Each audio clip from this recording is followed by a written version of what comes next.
அடுத்த மாதம், அதாவது இந்த மாசி மாதத்திலே மிக முக்கியமான ஒரு நோன்பு காரணையான் நோன்பு. இல்லத்தரசிகள் தன்னுடைய கணவனுக்காக நோக்கின்ற அற்புதமான நோன்பு இந்த காரடையான் நோன்பு. இந்த நாளிலே தன்னுடைய கணவனுடைய ஆயுளுக்காக வேண்டிக் கொண்டு இந்த தாலி சரடை மாற்றிக்கொள்வார்கள் சுமங்கலிகள். திருமணம் ஆகாத பெண்கள் நல்லதொரு வாழ்க்கை துணை நமக்கு அமைய வேண்டும், மனதுக்கு பிடித்தவர் கணவராக அமைய வேண்டும் என வேண்டிக் கொண்டு சரடை கட்டிக்கொள்வார்கள். இந்த நோன்பானது சத்தியவான் சாவித்திரியைப் போல நீண்ட காலம் இணைபிரியாது வாழ வேண்டும் என்கின்ற அந்த வேண்டுதலுக்காக கைகளிலே மஞ்சள் நிற கயிறு கட்டிக்கொண்டு விரதம் இருந்து நோக்கின்ற நோன்பு இந்த காரடையார் நோன்பு. இந்த காரடையார் நோன்பு சூரிய உதயம் துவங்கி மாலை சூரிய அஸ்தமனம் வரை கடைபிடிக்க வேண்டிய நோன்பு. இந்த வருடம் மார்ச் மாதம் 14ஆம் தேதி இந்த காரடையார் நோன்பு வருகின்றது.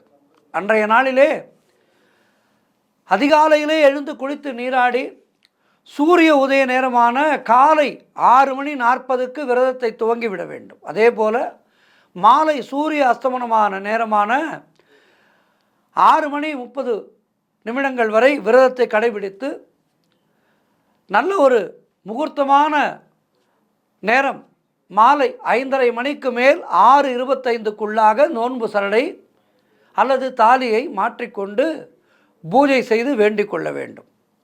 இந்த காரடையார் நோன்பு என்பது சாவித்ரி சத்தியவானை யமதர்மராஜனிடமிருந்து மீட்ட ஒரு அருமையான கதையை நமக்கு நினைவுபடுத்துகின்ற ஒரு நோன்பு.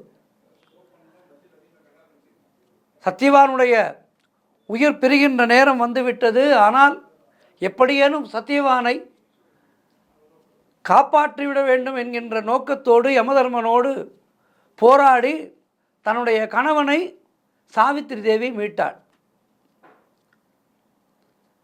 ஆகவே இந்த பங்குனி மாதத்திலே வருகின்ற இந்த நோன்பு மிக முக்கியமான நோன்பு. பங்குனி முதலிலே இந்த நோன்பு வந்துவிடுகின்றது.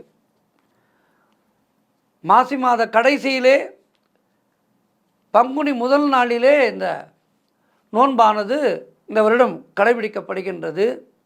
சுமங்கலிகள், கன்னிப்பெண்கள், பெண் குழந்தைகள் எல்லாம் இந்த நாளிலே நோன்பு சரடு மாற்றிக்கொண்டு